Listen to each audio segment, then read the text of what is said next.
ശിവാജി നഗറിലെ Ramzan food street കാണാൻ വേണ്ടിയിട്ടുള്ള യാത്രയിലാണ്. രാത്രി 10:30 മണിക്കാണ് റൂമിൽ നിന്ന് ഇറങ്ങുന്നത്. ശനിയാഴ്ച ആയതുകൊണ്ട് റോഡിലൊക്കെ അത്യാവശ്യം നല്ല തിരക്ക് തന്നെ ഉണ്ടായിരുന്നു. ഏകദേശം 11 മണിയോട് കൂടെയാണ് ഞങ്ങൾ ശിവാജി നഗറിലെത്തിയത്. അങ്ങോട്ട് എല്ലാ എൻട്രൻസിലും ഭയങ്കര തിരക്കാണ്.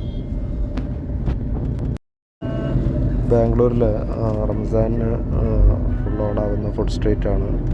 റംസാൻ സ്പെഷ്യൽ ഫുഡ് സ്ട്രീറ്റാണ് ശിവാജി നഗറിലെ റസൽ മാർക്കറ്റ്. അടുത്ത ഈ രാത്രി 11 മണിക്കുള്ള ജനപ്രവാഹം തന്നെയാണ് അതിൻ്റെ ഒരു തെളിവ്. വളരെ വെറൈറ്റി ആയിട്ടുള്ള ഇവിടെ ഫുഡ്, അതേപോലെ വസ്ത്രങ്ങൾ, ഒരുപാട് കച്ചവടക്കാർ, അതിലേറെ ആളുകൾ. ഇവിടേക്കുള്ള എല്ലാ വഴിയും നിറയെ ആളുകളാണ്. പാർക്കിംഗ് ബൈക്കിൽ വരുന്നവർക്ക് സൗകര്യം. ഇവിടുത്തെ ഫുഡ് തന്നെയാണ് ഇവിടുത്തെ ഏറ്റവും വെറൈറ്റി.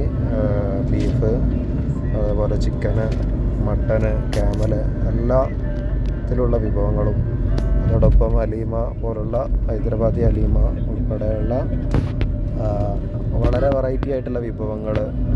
അതിനാൽ സമൃദ്ധമാണ് ഈ തെരുവ്. ജനത്തിരക്ക് ഒന്നുകൂടെ ഞങ്ങൾ കാണിക്കുകയാണ്. കാരണം അത്രയും പറഞ്ഞറിയിക്കാവുന്നതിനപ്പുറമാണ്.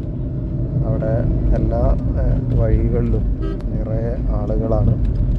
വളരെ വലിയൊരു എക്സ്പീരിയൻസാണ്. ബാംഗ്ലൂരിലുള്ളവർക്കും നോമ്പ് കാലത്ത് വലിയൊരു എക്സ്പീരിയൻസാണ്. അവിടെ കബാബ്, അതേപോലെ കല്ല് ചൂടാക്കി അതിൽ ഇറച്ചി വേവിക്കുന്നത്, എല്ലാം ഒന്നിനൊന്ന് വെറൈറ്റിയാണ്. അപ്പം ഇതിനിടയ്ക്ക് എല്ലാവരും, ബാംഗ്ലൂരിലുള്ള എല്ലാവർക്കും ഒരിക്കലെങ്കിലും രാത്രി വിസിറ്റ് ചെയ്യേണ്ട ഒരിടമാണ് ശിവാജി നഗറിലെ റസൽ മാർക്കറ്റ്.